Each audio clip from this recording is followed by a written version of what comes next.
Life as a medieval archer wasn't some romantic adventure from storybooks. It was harsh, exhausting, and unforgiving physically, mentally, and in every other way you can imagine. Being an archer wasn't just about sending arrows flying across a battlefield. It was about surviving a profession that demanded nearly everything from you and gave back almost nothing in return. The real question wasn't, was it tough?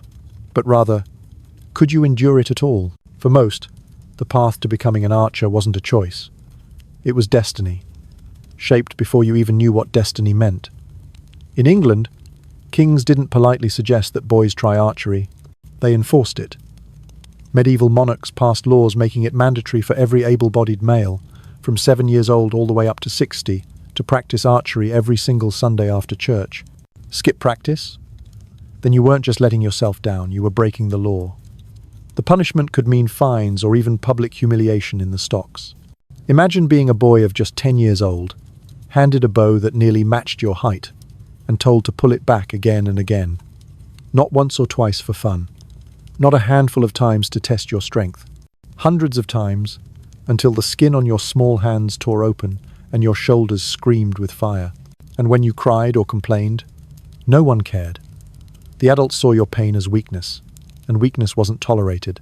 Their reasoning was simple, if brutal. If you couldn't pull the bow, you were useless in battle.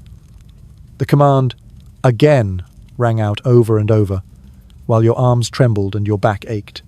At first, you might start with a smaller training bow, but by the time you were 12 or 13, there was no mercy. You were expected to master the real weapon, the infamous English longbow. And this wasn't a child's toy. This was a weapon so demanding that even the strongest modern athlete would respect the challenge. Archery practice wasn't just about hitting a wooden target stuck in the ground. It was about forging the kind of raw strength and endurance that seemed almost unnatural. A war bow required a draw force of over 100 pounds. Think about that. Lifting a weight the size of a grown man's barbell curl, but with 3 fingers, and doing it again and again. To prepare for this, young archers trained their bodies relentlessly. While some children played games or chased each other in the fields, the future bowmen spent hours dragging heavy stones, pulling weighted ropes, and practicing the draw motion until their muscles reshaped themselves. And here's the astonishing part. We can still see the evidence of this brutal training in skeletons dug up from medieval graves. Archaeologists have studied the bones of archers and found bizarre deformities caused by years of relentless strain. Left arms thicker than right arms, spines twisted unnaturally, joints worn down far earlier than they should have been. Bone spurs marked the fingers that had gripped bowstrings thousands upon thousands of times.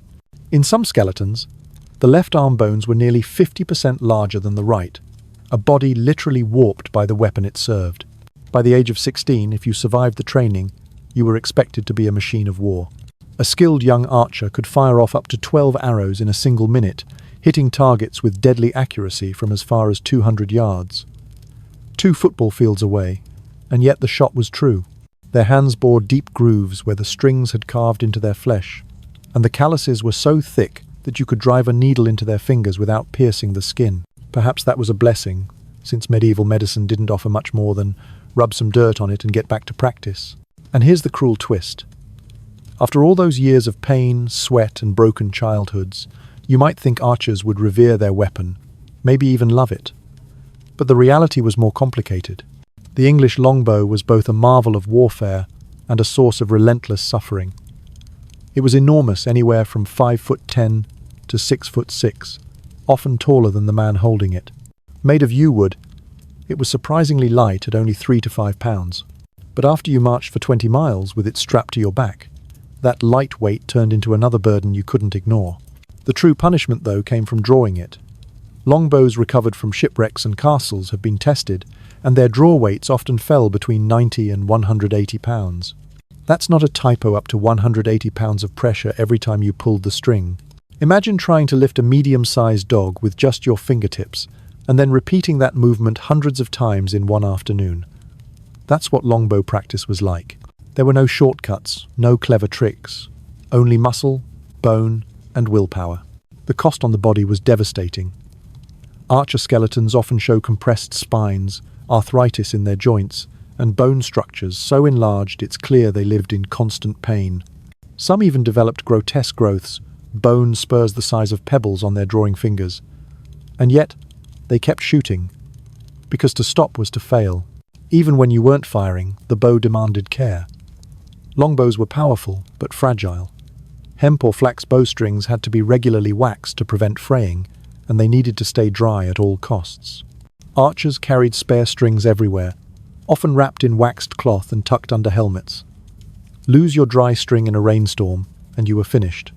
The bow itself could warp if stored incorrectly. Sometimes bows even snapped after hours of use in battle, leaving their owners suddenly defenseless. And arrows weren't interchangeable toys. Each had to be carefully matched to the bow. Too light, and the arrow would lose force mid-flight. Too heavy, and it wouldn't fly properly. A trained archer could release 10 to 12 arrows per minute, adjusting instinctively for wind, distance, and terrain. This wasn't just skill. It was an entire way of life. Daily practice wasn't a suggestion. It was mandatory. Archery wasn't a hobby, it was survival, a national obsession forced into law. Entire villages faced fines if they neglected practice even for a single day. The relationship between an archer and his bow was almost like a marriage, equal parts devotion and resentment. One story tells of an archer caught drinking too much, who defended himself by claiming that his bow demanded everything from him during the day. So at night, the ale was his alone. But even after years of relentless practice, the bow was only the beginning of an archer's burden. The real weight came when you marched to war. When it came time to march off to war, medieval archers couldn't pack light. There was no travel-size version of their equipment, no simple way to pare down the load. Their burdens weren't just emotional, the looming fear of combat, the anxiety of knowing what awaited them, but also intensely physical. Every item needed for survival was strapped across their shoulders, stuffed into pouches, or dangled from their belts. By the time an archer set out, he looked less like a sleek warrior and more like a walking pack mule. The longbow itself was already a problem. Standing nearly 6 feet tall and weighing up to 5 pounds, it was awkward to carry even before considering everything else. And remember, this wasn't a collapsible weapon. It didn't fold. It didn't break down into neat parts. You had to lug that entire length of yew wood wherever you went. But of course, a bow without arrows is just a very inconvenient walking stick. So, arrows. Lots of them. A war archer usually carried somewhere between 60 and 100 arrows. Do the math. And that's another 7 to 12 pounds of sharp, rattling wood and iron. Unlike the neat back quivers you see in movies, medieval archers had no stylish or convenient solution for carrying arrows. Some slung them at their hips in sheaths. Others shoved them into their boots. Many simply jabbed them into the ground when battle began, turning the earth into a makeshift quiver. It was clumsy, but running out of arrows mid-battle wasn't an option. Running out meant death. To prevent that, archers often carried materials to make more arrows. Spare shafts, iron heads, feathers, and even rudimentary fletching tools were tucked away like a medieval arts and crafts kit. If you can picture an exhausted man, surrounded by chaos, hunched over and desperately attaching feathers to an arrow shaft while enemy soldiers charged, that's not fiction. That was reality. Bowstrings were another headache. Made from hemp or flax, they stretched and weakened when wet. Rain was a constant enemy. That's why an archer rarely went anywhere without at least 3 spare strings, carefully wrapped in waxed cloth to keep them dry. Some men tucked extras into pouches or under their helmets. Others got more creative. Chroniclers joke about archers hiding strings in places we won't mention here, proving that when your life depends on dry cord, dignity comes second. Armor didn't make things easier. Archers weren't knights, so they didn't strut around in full plate. Most wore padded gambesons, quilted jackets weighing 10 to 15 pounds. Imagine fighting wrapped inside something that felt like a heavy mattress. The wealthier or luckier archers might add chainmail on top, adding another 20 pounds. A helmet tacked on 3 to 5 more. Some strapped on a small buckler shield, which added yet another 3 pounds. Suddenly, that lightweight bow didn't feel so light anymore. And that was only the beginning. Archers carried daggers for stabbing, hammers or small axes for smashing. Plan A was always arrows, but Plan B meant fighting up close with whatever was at hand. A dagger could double as a tool for eating or repairing gear, but against an armoured knight it was little more than a desperate last resort. Still, you carried one. You had to. Then came survival gear. Food, cloaks, water flasks, fire starters, even spare boots. Altogether, the average archer hauled between 60 and 80 pounds of equipment, nearly half his body weight. It's no wonder they joked that they were half mule, half man. One saying even claimed that an archer without back pain was either already dead or a liar. Carrying this load across uneven medieval landscapes turned every march into a nightmare. And shooting the bow? After all that, it almost felt like the easy part, the endless march. But before even reaching battle, archers had to endure the march itself. Medieval warfare wasn't just about showing up to a scheduled clash. It was about surviving the journey to get there, and the journey could kill you before the enemy ever laid eyes on you. The day often began before sunrise. No coffee, no hearty breakfast, just cold water and stale bread if you were fortunate. Cooking fires were dangerous in hostile territory. They gave away positions so many mornings, started with nothing more than a gnaw at rock-hard food and a long drink from a leather flask. Then, the marching began. A typical day meant 20 miles on foot, sometimes 30. Imagine walking the distance of a marathon daily, carrying 80 pounds of gear, in boots with soles thinner than paper. The weather didn't care about your comfort. The ground didn't care about your ankles. Roads were rare luxuries. Most of the time, you slogged through mud, stumbled over tree roots, and trudged along paths better suited for livestock than armies.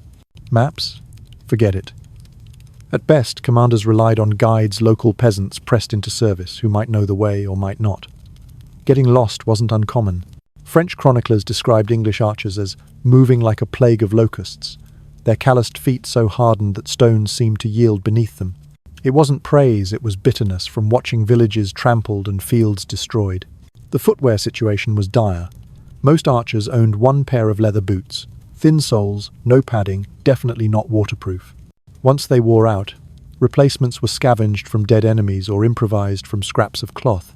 Some men hardened their feet deliberately, walking barefoot on gravel or rubbing them with salt and vinegar to toughen the skin.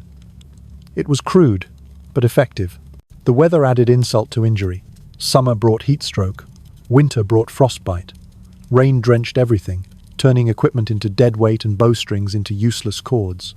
In some campaigns, entire armies halted when rainstorms rolled in, choosing delay over the misery of slogging through waterlogged fields. And then there was sleep, or rather the lack of it. Unless you were nobility, tents were out of reach. Archers slept on the ground, cloaks wrapped tight, praying bugs or vermin wouldn't make a feast of them during the night. Sometimes they crowded together for warmth. Sometimes they lay scattered across wet earth. Either way, waking up stiff, sore, and still exhausted was the norm. Food wasn't much better. Hard bread that needed soaking in water or ale just to be edible. Dried meat so tough it could double as armor. Whatever could be foraged, or more bluntly, stolen from villages along the way. Foraging was the polite word commanders used. But for locals, it meant their food supplies being stripped bare by hungry soldiers. By the time archers arrived at battle, they were already battered and half dead from the journey. But ironically, that often made them more dangerous. Exhaustion forged a grim determination, a kind of numb endurance. These were men who had survived endless miles, sleepless nights, and pounding rain. By the time they raised their bows on the battlefield, they were hardened in ways that made them relentless. Forged by misery, the march wasn't just physical preparation, it was mental conditioning. Each mile crushed weakness out of men. Complaints went unheard, injuries went untreated. You either adapted or you fell behind, and falling behind could mean abandonment. Armies couldn't afford to slow down for stragglers, and so, through blistered feet, aching backs, and bone-deep fatigue, archers were forged. They didn't just endure misery, they carried it as naturally as their bows. The march was its own form of training, sharpening their willpower for the horrors of battle that still lay ahead. Because once they finally reached the battlefield, the true test of an archer began. By the time a medieval army reached the battlefield, archers were already exhausted, half dead from the marching, sleep-deprived, and carrying gear that bent their spines. But once they lined up, everything changed. Archers weren't just random men with bows. They were the artillery of the Middle Ages, trained to unleash storms of arrows that could turn the tide of entire wars. Formations mattered. Archers didn't just stand shoulder to shoulder in straight lines like movie extras. They arranged themselves in carefully calculated positions, sometimes in long arcs, sometimes in staggered rows. This wasn't for decoration. The curve allowed their arrows to converge on the enemy from multiple angles, creating a kill zone so wide that dodging was nearly impossible. Commanders treated the battlefield like a chessboard. A slight rise in the ground meant longer range. A patch of forest behind them prevented cavalry from sneaking around their flanks. Even the sun's position mattered if it shone in the enemy's eyes. All the better. Archers became a strategic weapon before they even loosed a single shaft. And when the shooting started, it was overwhelming. A trained archer could release 10 to 12 arrows per minute. Multiply that by 100 archers, and you've got over 1,000 arrows falling in 60 seconds. At the Battle of Crécy in 1346, the English fielded around 6,000 archers. That meant up to 60,000 arrows could descend every minute. That's not just a battle, it's a man-made storm. Chroniclers described the skies darkening, enemies collapsing in heaps, and the ground itself bristling with shafts like a forest of death. Precision, not chaos. This wasn't random spraying of arrows either. Archers knew exactly what they were doing. Against enemy infantry, they fired in continuous waves, forcing men to keep advancing through a curtain of sharpened wood and steel. Every step forward came with the risk of being skewered. Against cavalry, tactics got more creative. Archers planted wooden stakes in front of their lines, angled outward to stop charging horses. Then they aimed at both the riders and their terrified mounts. Horses weren't just animals, they were the tanks of medieval warfare. A charging warhorse, armoured and weighing over 1,000 pounds, could crush infantry. But if an arrow struck its chest or neck, the beast went down hard, often throwing the knight and causing chaos in the charge. The arrows themselves were brutal. A war arrow fired from a longbow could travel at speeds of 160 feet per second and punch through 4 inches of solid oak. Chainmail offered little protection. Even plate armor, which was supposed to be the ultimate defense, had weak spots that a skilled archer knew how to exploit. Armpits, visor slits, groin gaps, and joints. Knights who had trained their whole lives for close combat could be brought low by a peasant boy who had spent his Sundays practicing with a bow. No wonder French nobles considered the longbow unfair, a weapon that allowed the low-born to kill their social betters without facing them man to man. Signals in the chaos. On a noisy battlefield, shouting commands was useless. The clash of steel, the screams of men, the thunder of hooves, no voice could rise above it. Instead, archers relied on signals. Flags waved, horns blared, drums pounded. Each sound and motion carried meaning. Loose now, hold, angle higher, switch targets. It was like a deadly orchestra, with every archer playing their part in rhythm. Environmental factors were considered like variables in a cruel physics experiment. Crosswinds? Adjust the aim. Heavy rain? Fire at a steeper angle. Narrow battlefield? Concentrate fire so tightly that the enemy bunched together like sardines in armor.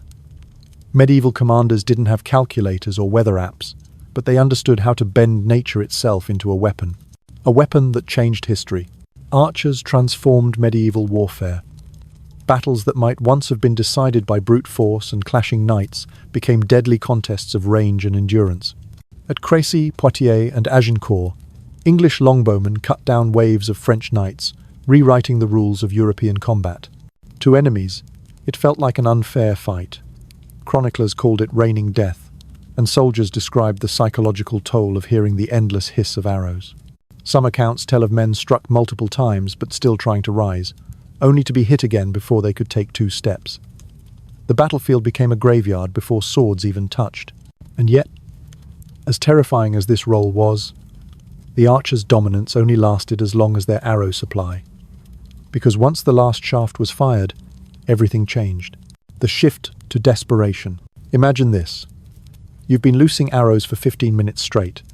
Your arms ache, your fingers bleed, and the ground before you is carpeted with shafts.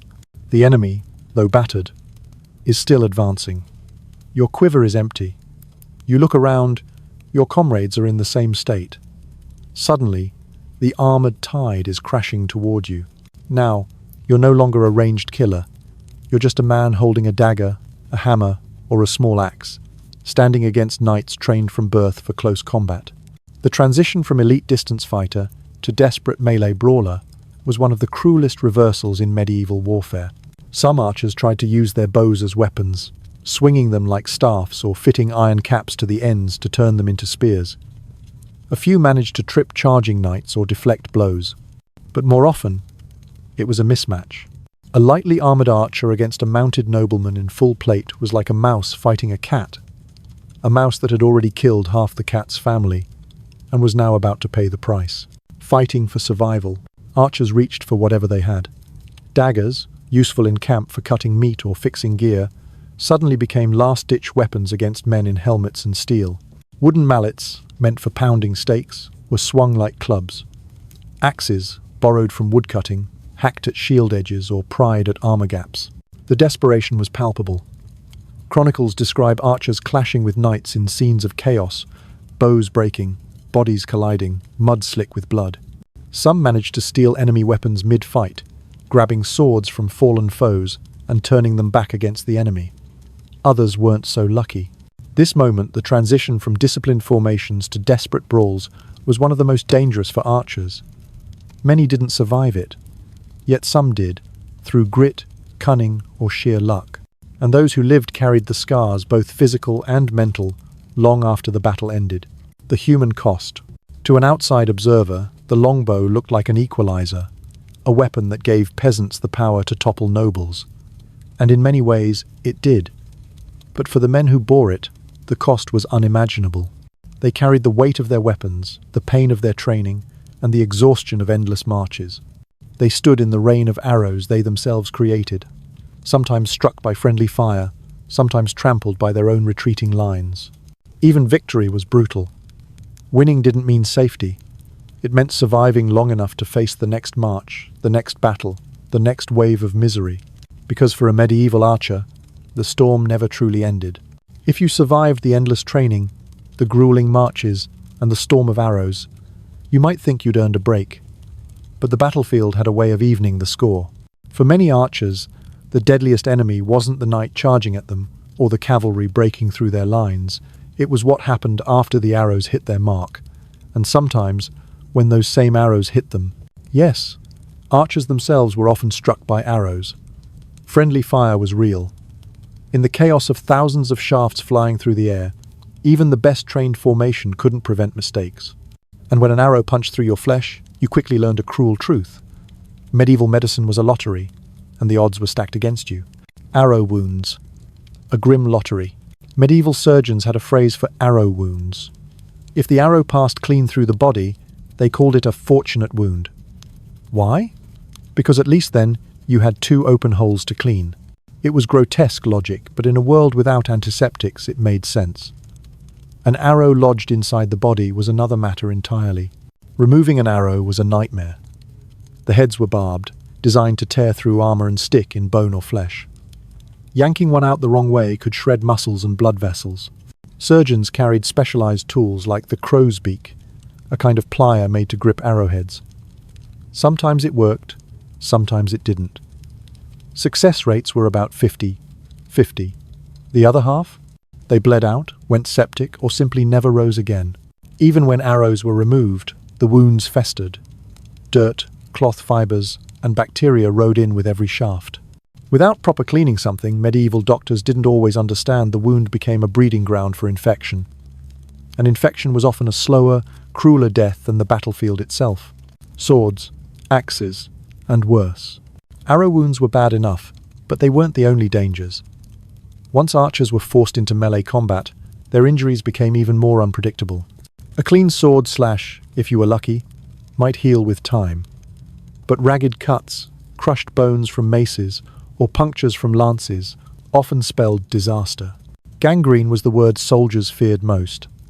A wound might look survivable at first, but days later the flesh would turn black, the smell unbearable. At that point, the only cure was amputation. Imagine lying on a blood-soaked straw mat, no anesthetic, while a surgeon took a saw to your leg. Survival rates weren't good. Many never made it off the table. Wine, fire, and other cures. So what did battlefield medicine look like for an archer? Primitive, experimental, and often more dangerous than the wound itself. The first step was usually wine. Not for drinking, though, some surely begged for that, but for pouring directly into the wound. Alcohol did kill some bacteria, though they didn't know why. It also burned like hell. But pain wasn't a doctor's concern. Stitches were another horror. Surgeons used whatever they had. Boar bristles, horsehair, even rough linen thread. Sterilization wasn't part of the process. If the wound didn't get infected, it was more luck than science. If bleeding wouldn't stop, cauterization was the next step. A red-hot iron pressed directly onto the wound sealed blood vessels. It also roasted flesh, leaving massive burns that often got infected anyway. But in the moment, it kept you alive sometimes. Other treatments veered into the bizarre. Honey was applied to wounds, and in fairness, it sometimes helped thanks to its natural antibacterial properties. But then came the less helpful remedies. Herbs that did nothing, ground up animal parts, even dung smeared onto wounds. Some treatments hurt more than they healed. Hospitals that made things worse. If you were taken to a field hospital, don't picture anything like the clean wards of today. Picture a tent or a church filled with straw mats, men moaning in pain, and blood pooling onto the ground. Soldiers were packed together so tightly that infections spread like wildfire. One man's wound could poison an entire row. Medieval doctors still clung to theories of bad air and corrupt blood. They thought foul smells caused infection, so they waved herbs and incense over patients, convinced the stench was the disease itself. Meanwhile, the real killer's bacteria thrived unchecked. Pain relief was minimal. Wine dulled the edges, opium if you were lucky. Otherwise, you bit down on a leather strap and screamed. Doctors learned to ignore the cries, focusing instead on the grisly task of hacking away diseased flesh. The price of survival. Let's say, against the odds, you lived. That didn't mean your troubles were over. A hand injury could end your career. A damaged shoulder might mean you could never draw a bow again. Some archers deliberately mutilated themselves after battle, cutting off fingers so they would never be forced back into service. When self-mutilation feels like a smart career move, you know the job is brutal. Even those who healed fully carried scars that marked them for life. Twisted fingers, crooked spines, limps that never went away. And all of this, remember, for wages that barely covered a few meals. The mental wounds.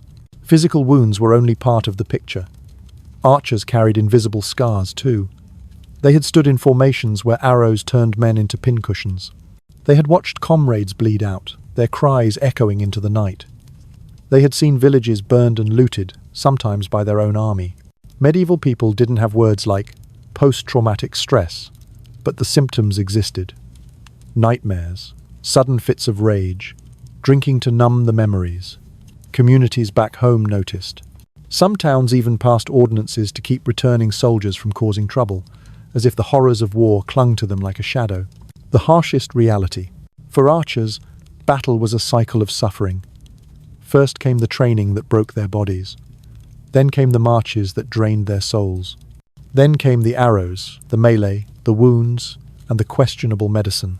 And if, somehow, they survived all of that, the cruelest challenge still waited. Trying to live as an injured, forgotten veteran in a society that didn't really care. Because while kings sang the praises of their longbowmen during campaigns, those same kings rarely rewarded them once the fighting was over. Archers who survived the battlefield often faced an entirely new war against poverty, hunger, and neglect. The battlefield as a turning point. Still, the presence of archers changed everything. They redefined medieval warfare. They humbled knights who thought themselves invincible. They forced entire kingdoms to rethink their tactics. And yet, the very men who bent the course of history with their arrows often found themselves bent and broken by that same weapon.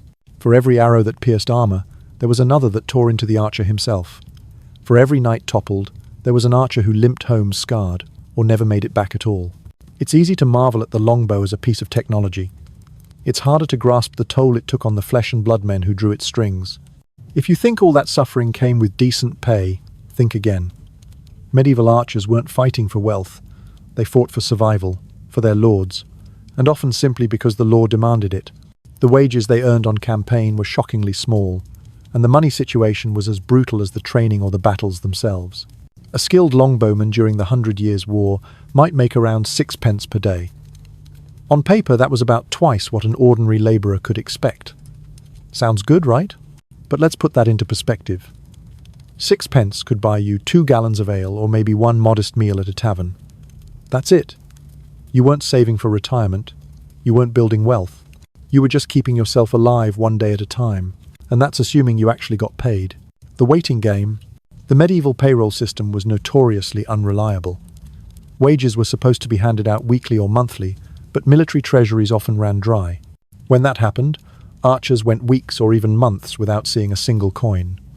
Lords and kings expected them to keep fighting anyway, promising the money would come later. But later could mean never. Imagine risking your life on a battlefield, firing hundreds of arrows, carrying 80 pounds of gear, marching 20 miles a day, and then going home empty-handed because the treasury clerk had run out of silver. That happened. A lot. Unpaid archers didn't simply shrug and starve. They found other ways to make ends meet, and that's where one of the most controversial aspects of medieval warfare came in. Looting. Loot as a second salary. Looting wasn't just tolerated, it was expected. When wages fell short, the spoils of war became the true payment. After a battle, archers scrambled across the field, stripping armor, grabbing weapons, and seizing anything of value from the fallen. A captured knight's armor alone might be worth half a year's wages. Horses, swords, even boots could fetch decent prices. This created a brutal incentive. The faster you moved after a battle, the richer you became. Archers competed fiercely, sometimes fighting each other over the same corpse. Looting wasn't just greed, it was survival. And it didn't stop at the battlefield. During campaigns, foraging often meant outright stealing from villages. Soldiers took food, tools, livestock, whatever they needed. Commanders looked the other way, because they knew their men weren't being paid enough to live otherwise. To the locals, though, the soldiers were predators. Entire communities were drained dry to keep armies moving. The gaps between wars. Between campaigns, archers faced an even harsher economic reality. When the war ended, so did their wages. There was no steady paycheck waiting back home, no pension to collect. They had to survive like everyone else. Some returned to agricultural work, helping in the fields during planting or harvest. Others tried their hands at trades: carpentry, blacksmithing, shoemaking. A few joined tournaments, shooting arrows for prizes or performing in front of crowds. But the pay was pitiful compared to the risk they had already endured. Many simply drifted, living from one odd job to another, carrying their scars and hoping another campaign would offer at least temporary income. Injury? Don't expect compensation. One of the darkest truths about being a medieval archer was that an injury could end your career instantly, and no one was going to help you afterward. Lose a finger? Break a shoulder? You were finished. Drawing a warbow required immense strength and perfect function. Without that, you were useless. Sometimes the crown or a lord might offer a one-time payment, maybe a few shillings for a wounded veteran. But that wasn't enough to survive on. Land grants or special favours were rare exceptions reserved for the most loyal or the most fortunate. The majority of injured archers slipped quietly into poverty. Some men even chose to take matters into their own hands. Self-mutilation was surprisingly common. Archers cut off fingers deliberately to make themselves unfit for service. It sounds shocking, but when the alternative was endless years of fighting for poor pay and little reward, crippling yourself could seem like the smarter option. Retirement? Don't get old. Retirement planning didn't exist. There were no pensions, no veteran benefits, no systems of care. Your retirement plan was simple: don't live long enough to need one. Those who did survive into old age often ended up as beggars or day labourers, their bodies broken from decades of drawing bows and marching under heavy loads. Tax and census records paint a grim picture. Former archers typically show up among the poorest classes. Men who had once defended kingdoms ended their days as cobblers, innkeepers or gravediggers, low-paying jobs that kept them alive, but barely. Teaching the next generation. A few archers managed to scrape together a livelihood by becoming instructors. Archery practice was still mandatory after all, and someone had to teach the boys. These veterans passed on their knowledge in village greens and churchyards, drilling children the same way they had been drilled. But teaching didn't pay much. It offered respect, perhaps, but little financial security.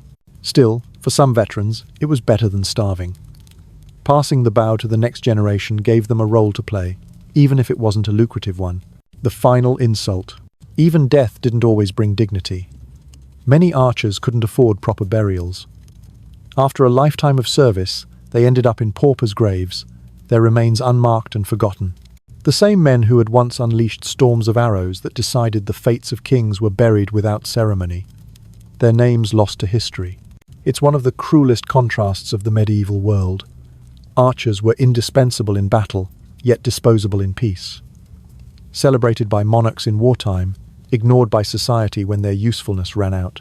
The harsh economics of survival. Put all of this together, and the financial life of a medieval archer looks grim. On campaign, paid poorly, often unpaid, forced to loot. Between campaigns, scrambling for seasonal work or subsistence farming. Injury, little to no compensation. Old age, poverty, and obscurity. Archers endured training that reshaped their bones, carried loads that broke their backs, fought battles that shattered their bodies, and still walked away with barely enough to live on. They weren't just warriors, they were survivors in a world that gave them almost nothing in return. And the hardships weren't only financial. Money was one thing, respect was another. Because while kings praised their longbowmen, medieval society never truly gave archers a place of honor. Archers were indispensable in battle, but once the fighting ended, their place in society was uncertain at best. Unlike knights, whose titles and lands gave them prestige, or craftsmen, whose trades anchored them in communities, archers lived in a strange middle ground. They were too valuable to ignore, too common to truly honor, and too dangerous to feel entirely comfortable around. This limbo defined their lives. In war, they were the kingdom's weapon. In peace, they melted back into the masses, just another set of hands in the fields, or another body drinking in a tavern. It was a life lived between worlds, respected only when arrows were needed. Back to the fields. When campaigns ended, archers often returned to the same peasant backgrounds they had come from. A man who had stood in formation at Agincourt, sending shafts through French armor, might be back home within a month, ploughing fields or tending sheep. One day he was a weapon of war. The next he was an ordinary villager again. There was no special recognition for his service. No medals, no pensions, no community honors. For most, their military glory evaporated the moment they set down their bows. The same hands that had darkened skies with arrows now shoveled manure or hammered shoes onto horses. The transition was jarring, but it was the reality of medieval life. How nobles saw them. The aristocracy had an especially complicated relationship with archers. On one hand, nobles could not deny their effectiveness.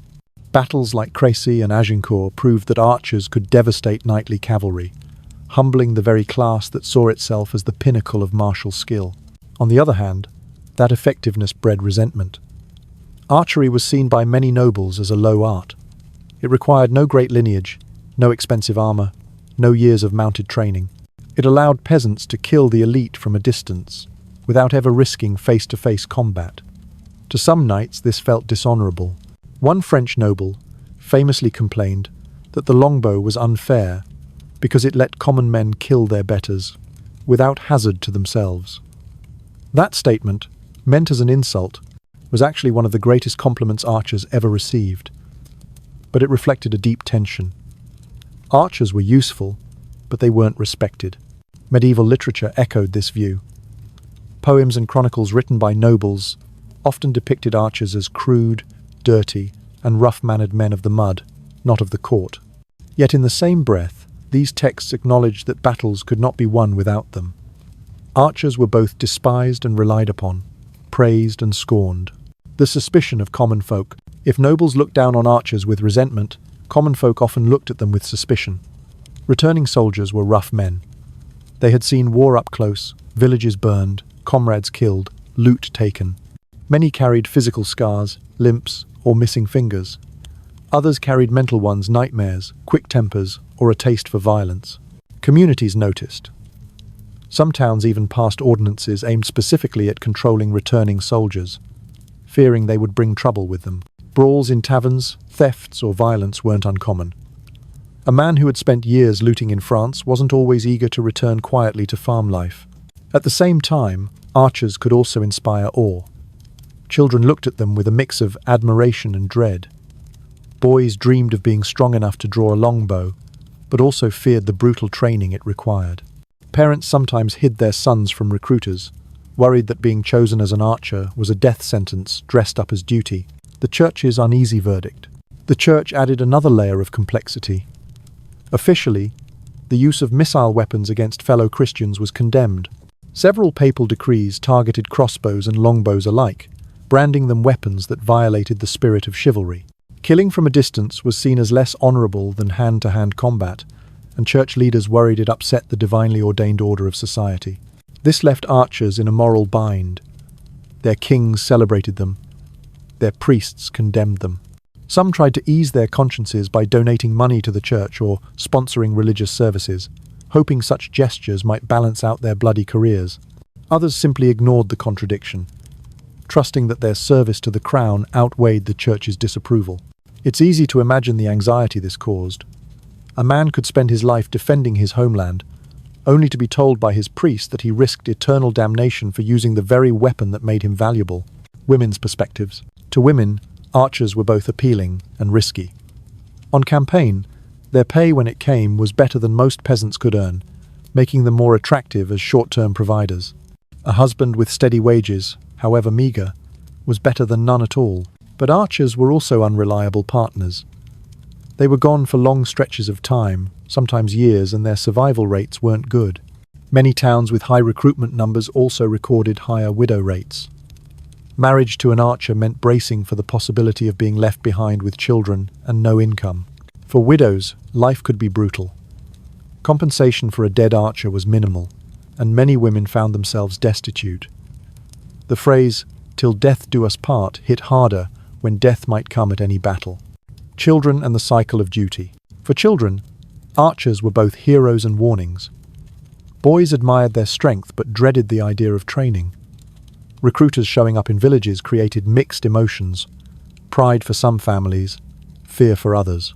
Strong sons were sometimes hidden away by mothers desperate to keep them from the king's archery mandates. Fathers, though, often handed them over reluctantly, knowing that their survival might one day depend on those same bows. Thus, the cycle continued. The next generation was pushed toward the same grueling destiny, pulled into the same system of pain, survival, and uncertain reward. Stuck between worlds. Ultimately, archers lived between worlds. They weren't peasants anymore, not quite.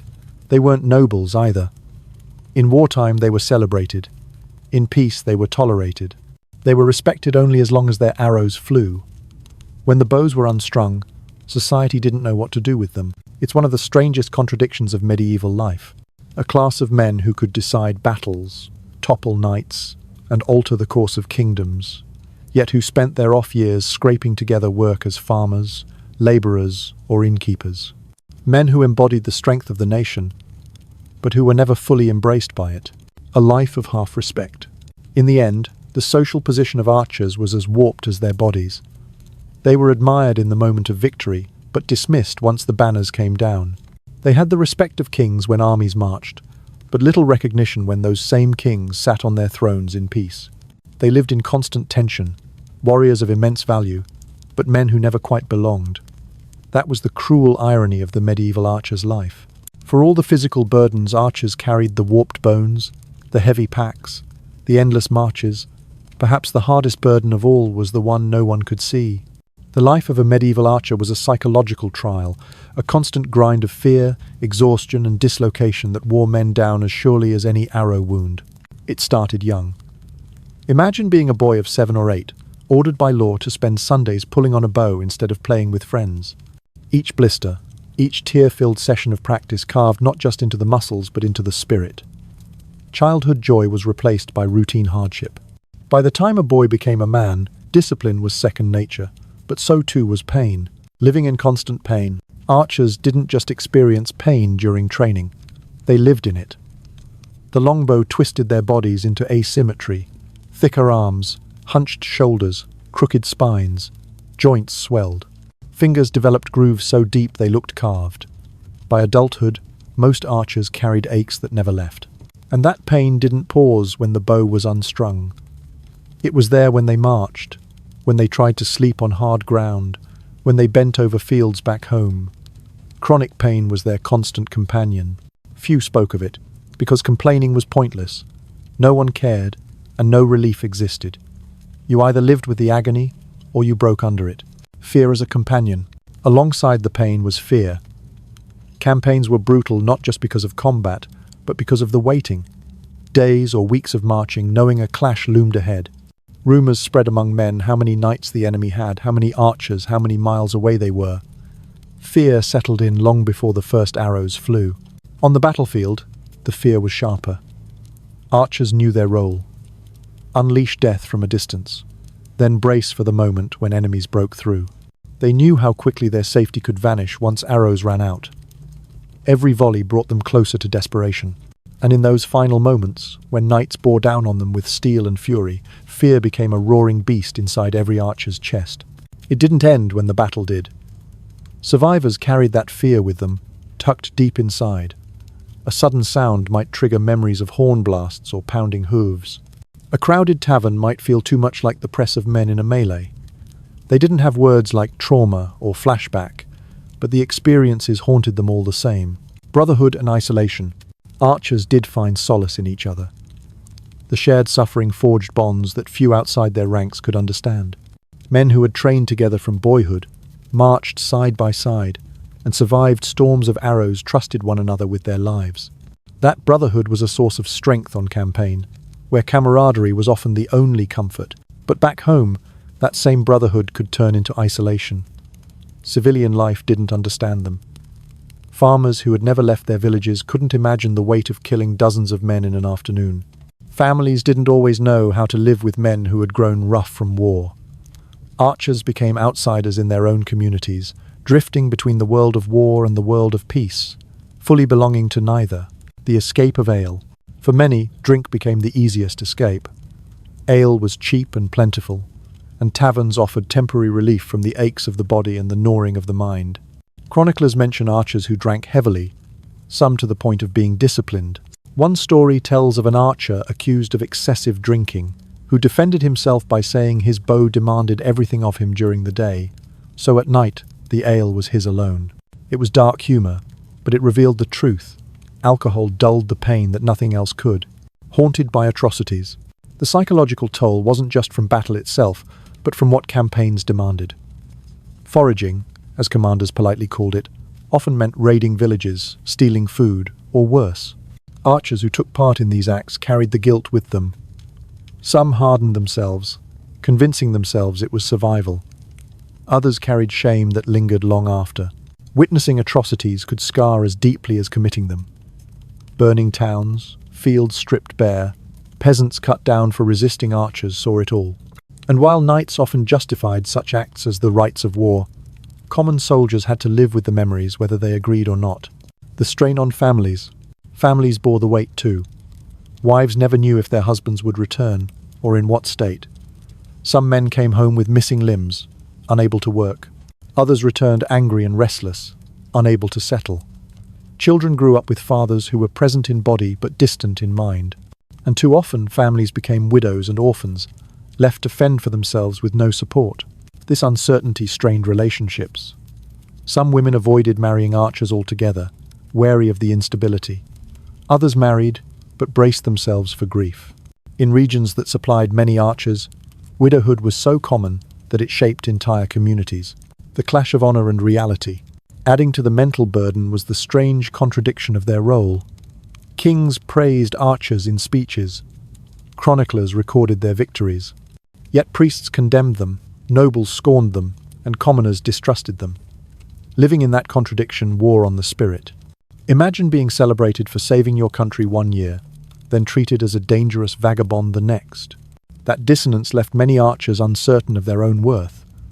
Were they heroes or criminals? Defenders of the realm or violators of divine law?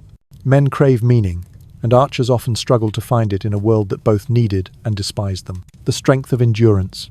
Yet despite all of this, the pain, the fear, the suspicion archers endured. They laughed with their comrades. They sang around campfires when they could. They found small joys in moments of rest. Some even took pride in their resilience, boasting of their ability to withstand misery that would break lesser men. Their endurance wasn't glamorous. It wasn't noble in the way chivalric tales describe knights. It was gritty, stubborn survival. They kept going because stopping wasn't an option. And in that persistence lay a kind of quiet strength, shaped by fire. In the end, The mind of a medieval archer was shaped by fire. The fire of relentless training, the fire of fear in battle, the fire of guilt and doubt, and the fire of endurance that refused to be extinguished. They weren't unfeeling killers. They were men scarred by their profession, forced to carry invisible burdens that weighed as heavily as their bows. It's easy to look back and admire the longbow as a weapon that changed history. But behind every bow was a man, and behind every man was a mind that had been bent, strained, and tested beyond measure. And once battle ended, once the arrows stopped flying, the greatest challenge remained, learning how to live with all of it. If archers struggled in their daily lives, the battlefield was where their value became undeniable. Time and again, English longbowmen reshaped history by tipping the balance in wars that seemed unwinnable. They weren't just soldiers, they were the backbone of entire campaigns, the hidden engine that powered some of England's most legendary victories. The Battle of Crecy, 1346. Crecy was one of the first great showcases of English longbow power.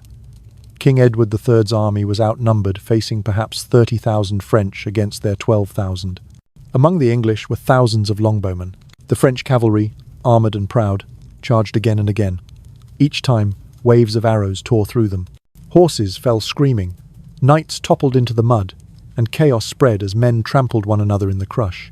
Chroniclers described the air filled with shafts, the French advance breaking apart before it even reached English lines. Crecy proved the longbow wasn't just a nuisance, it was a revolution.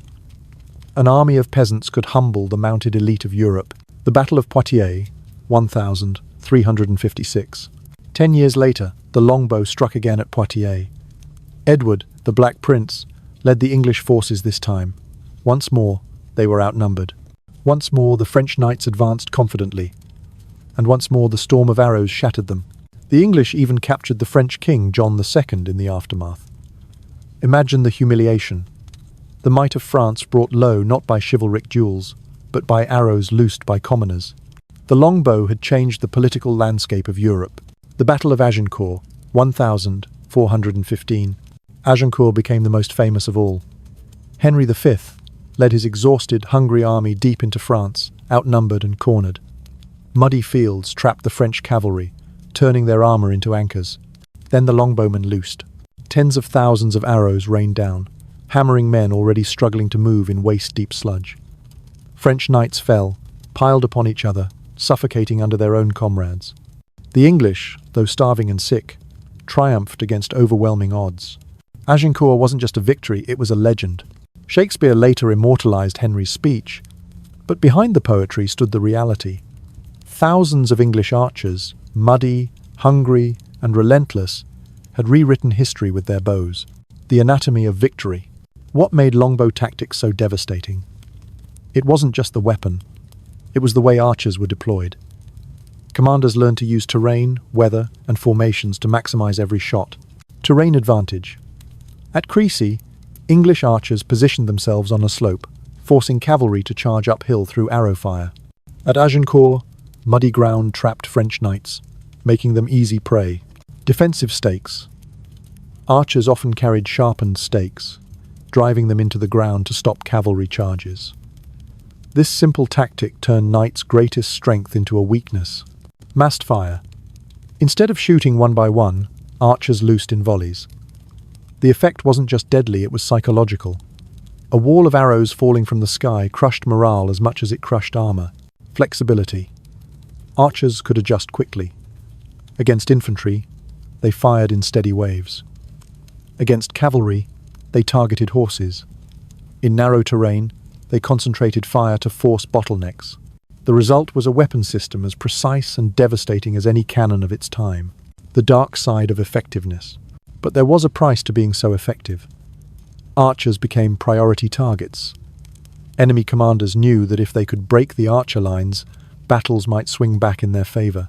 Cavalry charges, infantry assaults, and even crossbow volleys often aimed directly at the bowmen. This meant archers lived with the knowledge that they were both the deadliest force on the field and the most vulnerable.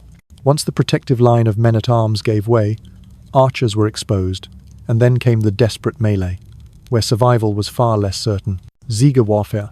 Archers weren't just valuable in open battles. During sieges, they served as both offense and defense. Defenders rained arrows down on attackers, climbing ladders or pushing siege towers. Attackers used volleys to suppress walls, forcing defenders to keep their heads down while sappers dug or ladders were raised. Arrows could even turn supply lines into death traps. A convoy of food or reinforcements caught in an ambush might be destroyed entirely by a handful of hidden archers.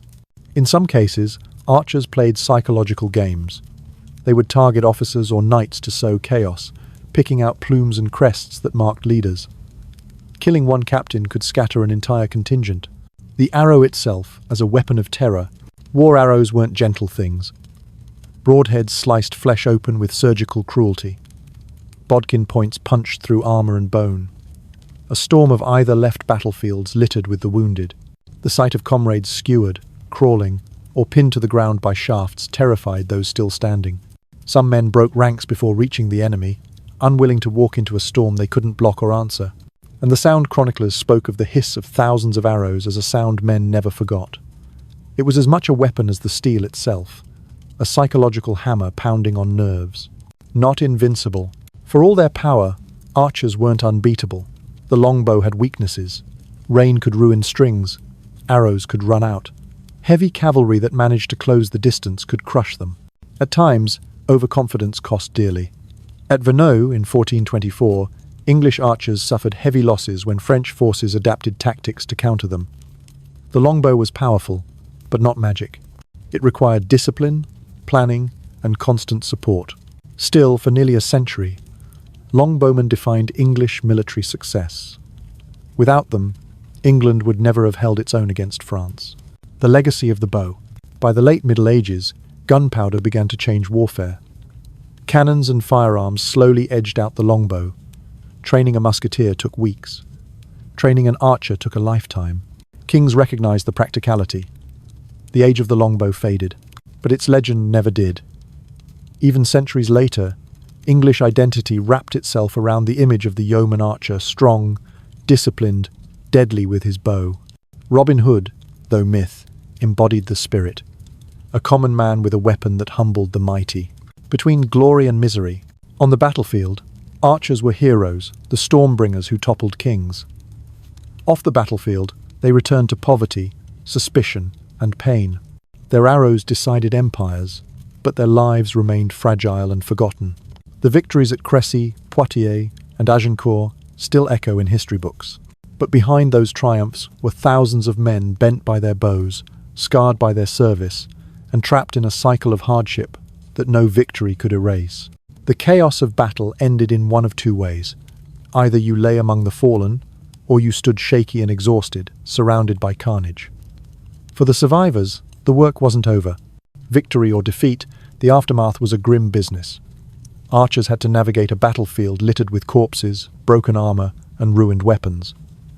And for many, this was where survival truly began. The scramble for loot. As soon as the fighting ended, the scramble for loot began. Payment from the crown was uncertain, but loot was immediate and real. Armor especially was prized. A knight's suit of plate could be worth more than 6 months of an archer's wages. Stripping a corpse, or better yet, a living prisoner could make the difference between going home with something in your pocket or going home broke. It wasn't glamorous. Archers waded through mud slick with blood, pulling boots off the dead, prying swords from cold fingers, even cutting straps to free armor from crushed bodies. Sometimes they fought each other for the same prize. Chroniclers tell of archers stabbing comrades over a valuable piece of loot, the frenzy of battle spilling over into greed. Horses, too, were wealth.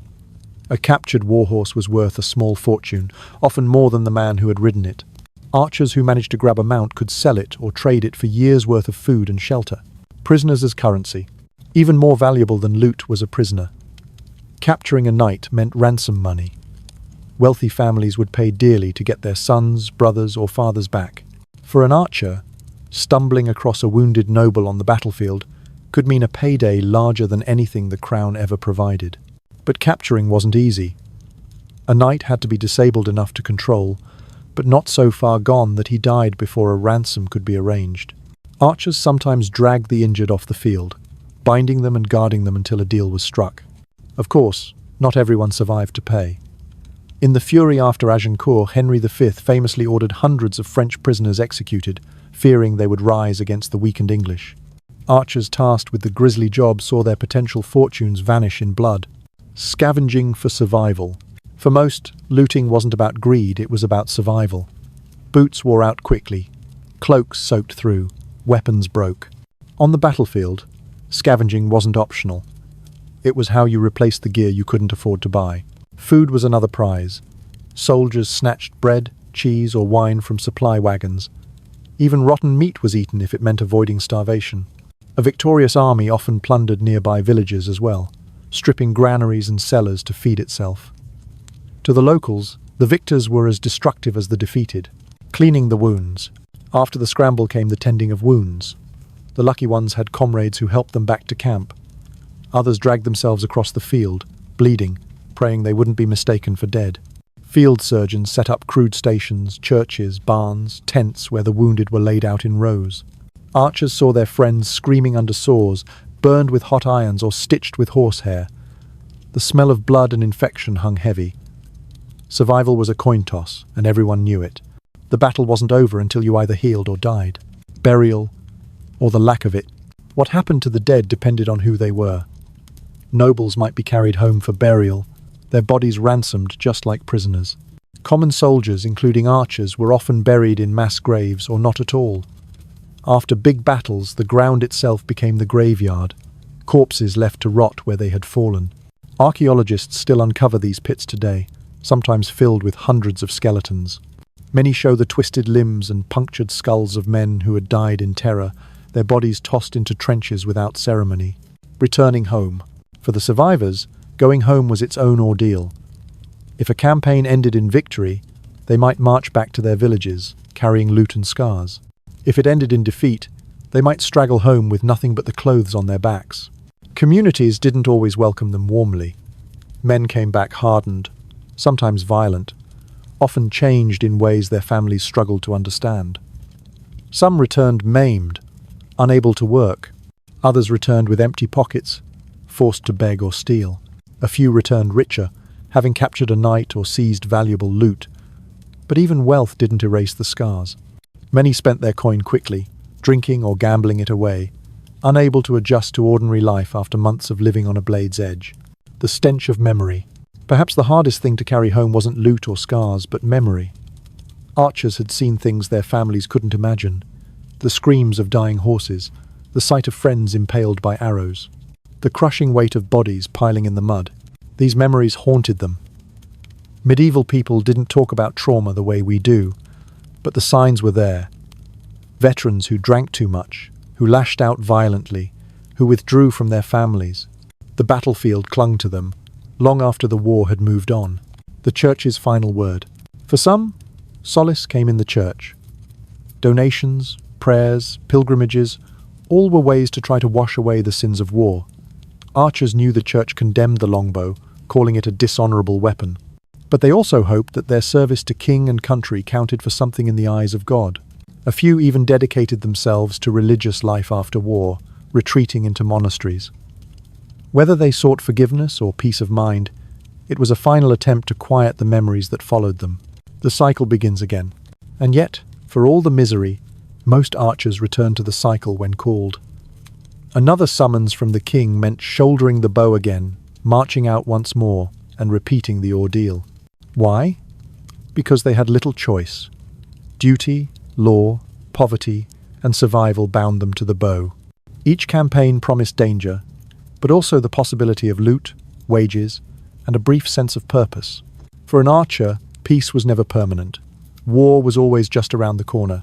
When the arrows stopped flying and the marching paused, archers found themselves in camp. It was here, in the lull between battles, that the reality of their lives became clearest. Camp life wasn't the romantic vision of nights' tents and feasts. For archers, it was mud, smoke, boredom, and the constant struggle to survive another day. Setting up camp. After a long march, the first order of business was shelter.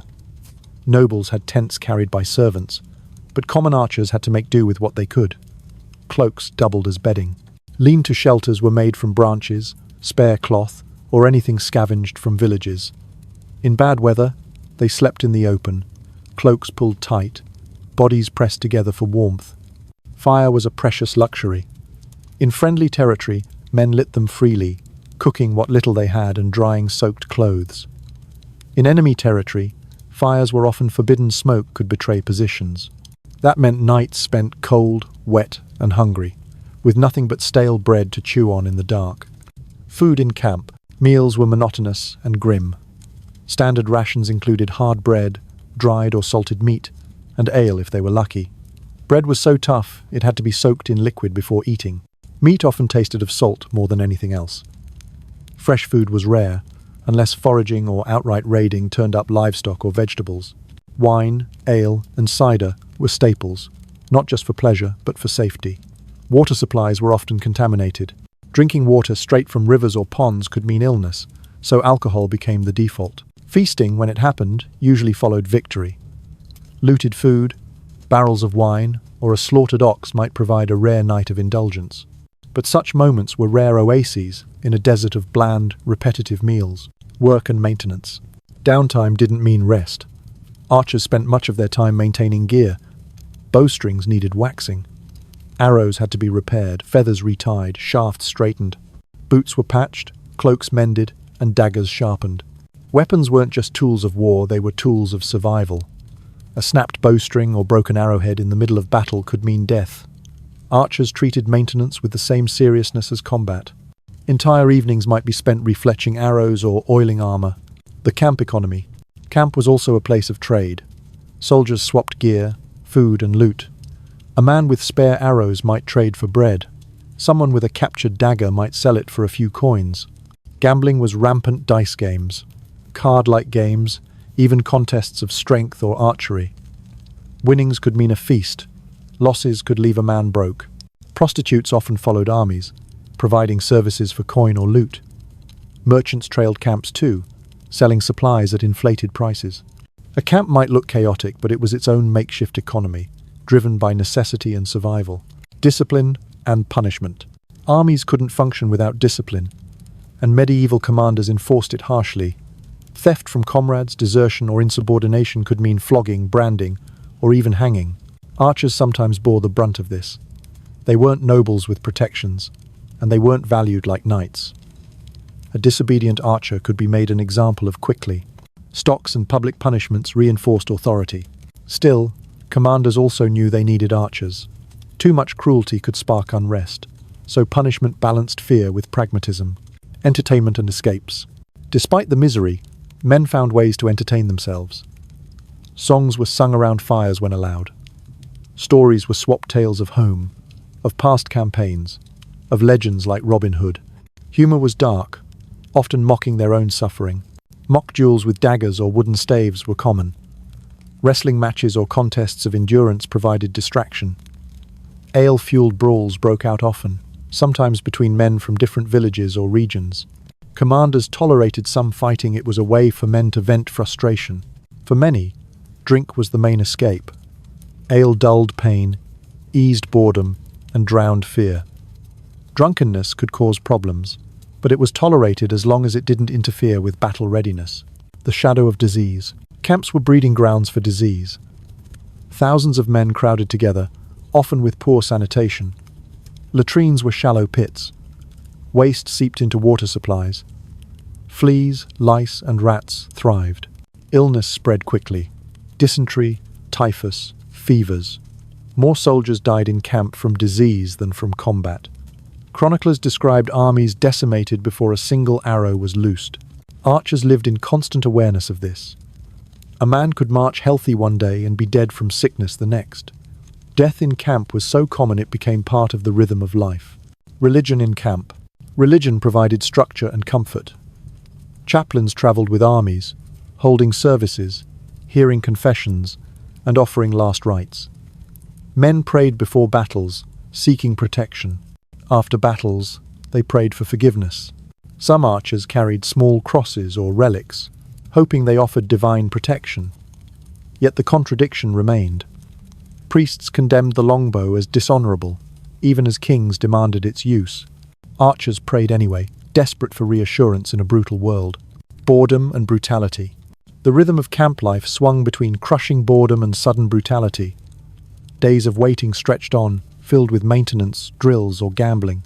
Then, without warning, orders came to march or prepare for battle. The shift was jarring. That unpredictability wore men down. Waiting became its own torture. An archer might sit idle for weeks, then be hurled into a storm of death overnight. The whiplash of monotony and terror shaped their lives as much as the battles themselves. Brotherhood in the mud. If camp life had one saving grace, it was camaraderie. Men relied on each other for food, warmth, protection, and sanity. Friendships forged in mud and fire ran deep.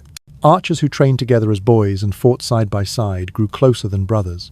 This brotherhood didn't erase the misery, but it made it bearable. Sharing bread, swapping jokes, or standing shoulder to shoulder in formation gave meaning to lives otherwise filled with hardship. The calm before the storm. Ultimately, camp life was the calm before the storm, a restless, uneasy calm filled with mud, smoke, and uncertainty. Every archer knew the next battle could be days away or weeks away. Every day without fighting was borrowed time. And when the horns finally sounded, they shouldered their bows once more, stepped back into formation, and prepared to unleash the storm again. The longbow was a young man's weapon. It demanded arms like cables, shoulders forged in pain, and hands tough as iron. But no man stays young forever. For medieval archers, aging was its own battle, and one they rarely won. The decline of strength.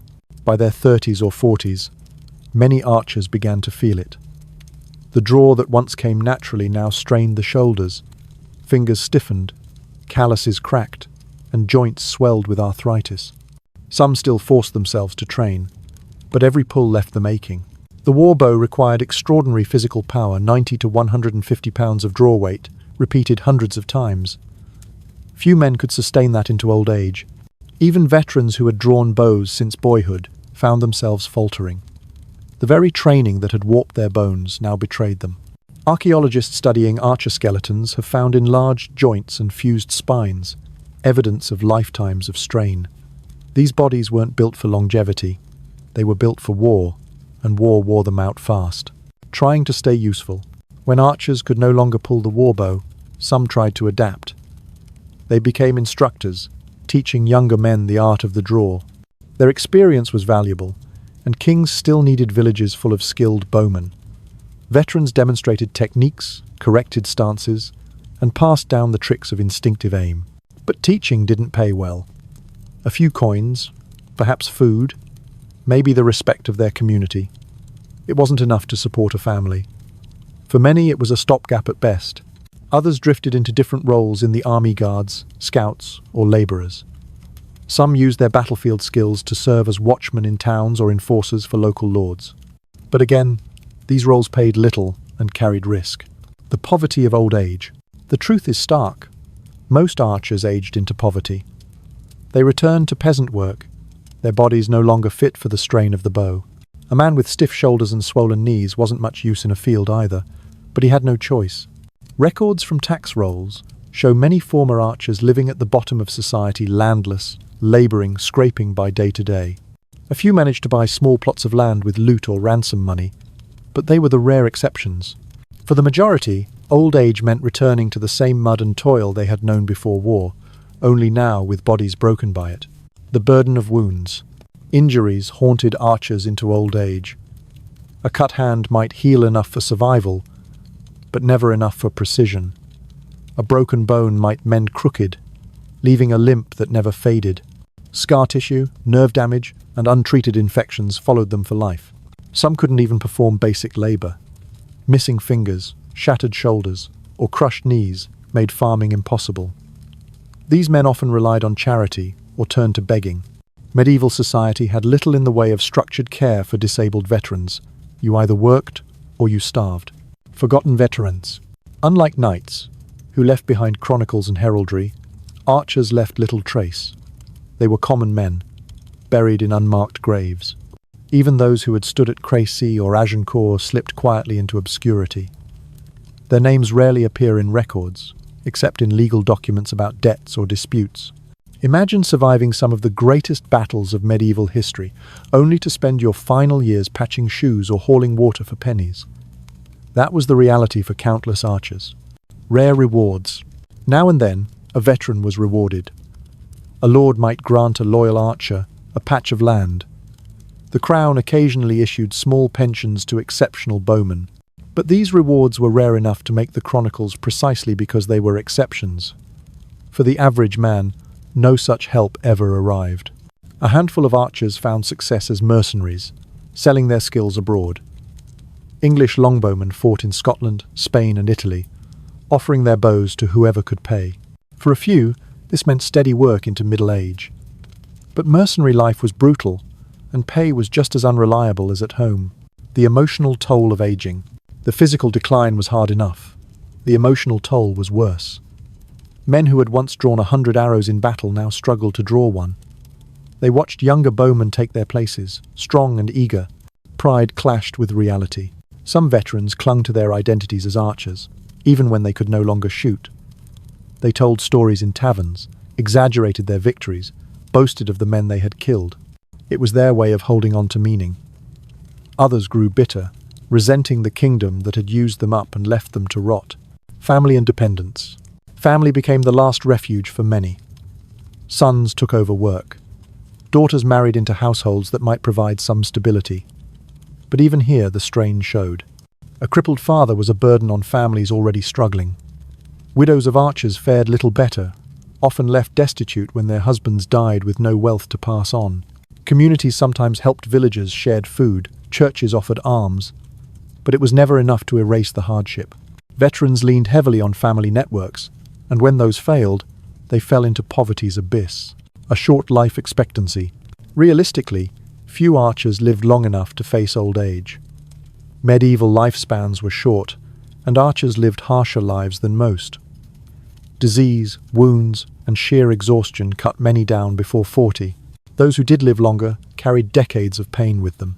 When death came, it was often quiet and unremarked. A man who had stood in mud at Agincourt might end his days in a village, buried in the parish yard with no marker. His legacy lived only in the deformed bones. Archaeologists would study centuries later. The last bowman. By the 16th century, the age of the longbow was fading. Gunpowder was rising, muskets and cannons slowly replacing bows. Training an archer took a lifetime. Training a musketeer took weeks. Kings saw the efficiency and shifted their investments. For the last generations of archers, this was a final insult. They had given their lives to a weapon that defined an era, only to see it discarded. Old veterans watched as boys trained with guns instead of bows, the skills of their lifetimes becoming obsolete. The legacy of broken bodies. Even as the longbow disappeared from battlefields, its legacy lived on in the remains of the men who wielded it. Their bones, twisted and enlarged, tell a story more honest than any chronicle. A story of lives bent to a weapon, of strength paid for with pain, of youth consumed by duty. The longbow shaped not just wars, but the men themselves. And in their aging, the cost became most visible. For medieval archers, there was no gentle fading into retirement. The bow that had made them strong also broke them, and when their strength was gone, society had little left for them. So what does it mean to have lived as a medieval archer? When you strip away the legends and romantic tales, the truth is stark. It was a life shaped by law, forged in pain, and carried on the shoulders of men who never asked for it but bore it anyway. From boyhood to old age, the bow dictated everything: how they grew, how they fought, how they worked, and how they died. Childhood without choice. It began with compulsion. Archery practice wasn't optional. It was enforced by kings who needed armies. Boys barely tall enough to lift a bow were ordered to draw again and again until their fingers bled and their arms shook. Childhood wasn't games or freedom. It was training that reshaped bodies and minds. By adolescence, boys weren't just stronger, they were bent, warped into the shape of the bow they served. This wasn't just preparation for war, it was preparation for a lifetime of strain, because once you were marked as an archer, the path rarely changed. The kingdom had invested in your body, and now your body belonged to the kingdom. A profession of misery. On campaign, misery was constant. Heavy loads bent backs. Muddy roads broke feet. Cold nights stole sleep. Food barely sustained life, and disease snatched it away. Archers trudged mile after mile, knowing the battle at the end might kill them before the hunger or sickness did. And when the battle finally came, they were both the most feared and the most vulnerable. Their arrows could devastate armies, darken skies, and humble knights. Yet once the last shaft was loosed, they stood exposed, scrambling for daggers or axes against enemies, better armored and better trained in close combat. Victory brought no relief. Looting was necessary just to survive. Wounds brought pain more often than healing, and peace meant returning home to obscurity, often poorer than before. Between respect and contempt, archers occupied a strange place in medieval society. Kings praised them when campaigns succeeded, calling them the backbone of armies. Nobles, however, resented them, scornful of the low-born who could kill aristocrats from a distance. The church condemned their weapon as dishonorable, branding it a violation of chivalry. Commoners, too, looked at them with suspicion. Returning veterans were hardened, sometimes violent, sometimes unable to adjust to village life. Families feared losing sons to recruitment, wives feared widowhood, and children admired the strength but dreaded the fate. Archers lived between worlds, respected in war, unwanted in peace. They were always necessary, never celebrated, the body as proof. If the chronicles had forgotten them, their bones remembered. Archaeologists uncover skeletons with twisted spines, enlarged left arms, and grooves worn into finger bones, living proof of decades spent pulling a war bow. These bodies tell the story more vividly than words. A profession so demanding, it carved itself into the very skeleton of those who practiced it. Each warped bone was a ledger of suffering, the shoulders bent under draw weight, the hands hardened by strings, the knees ruined by marches. Archers didn't just carry the bow carried them, reshaping them into its image. The cruel economics. Financially, their lives were fragile. 6 pence a day might sound decent, but it barely kept a man fed. Pay was unreliable, often withheld for months. Loot became the true paycheck armor stripped from corpses, horses seized from knights, coins pried from the dead. Between campaigns, there was no security. Archers turned back to fields, trades, or begging. Injury ended careers overnight, and there was no compensation. Retirement didn't exist. Poverty did. Even in death, many archers ended up in mass graves or paupers' plots, their service forgotten the moment their usefulness ended. The mental battle. Beyond the physical and financial came the psychological cost. Fear stalked every campaign, from the long marches to the moments before arrows loosed. Trauma lingered, memories of comrades falling, of villages burned, of prisoners executed. Medieval society had no language for trauma, but the signs were there: drinking, violence, restlessness, isolation. Archers lived with contradictions that gnawed at their souls. Kings called them heroes, priests damned them, neighbors distrusted them. They saved kingdoms yet were denied belonging. Their identities were fractured, torn between glory and shame. The end of the bow. As centuries turned, gunpowder eclipsed the longbow. Muskets and cannons were cheaper, easier, and faster to train. The warbow, once the terror of Europe, faded from armies. The last generations of archers watched their lifelong craft become obsolete. For them, it was a bitter end. They had bent their bodies to the bow, only to see it cast aside for gunpowder. Their children no longer trained with yew and string, but with powder and shot. The world moved on, and the archer became a relic, a legacy etched in history. And yet, the archer's legacy endured. The victories at Crécy, Poitiers, and Agincourt cemented their place in history. Chroniclers might forget their names, but the outcomes of battles bore their mark. Entire kingdoms shifted because common men with bows humbled mounted elites. The image of the English yeoman archer became a national myth, a symbol of resilience, of the common man's strength, of the weapon that toppled nobility. From Robin Hood's tales to Shakespeare's plays, the spirit of the bowman lived on. But beneath the legend lies the truth. These were men of flesh and bone, scarred, bent, often poor, often forgotten. The myth celebrates their arrows. Reality remembers their suffering. The final question. So, could you have lived as a medieval archer? Could you have endured the childhood of pain, the endless marches, the storms of arrows, the hand-to-hand desperation, the poverty of old age? It wasn't glory. It wasn't romance. It was survival, bought with sweat, blood, and a lifetime of pain. And yet, these men endured.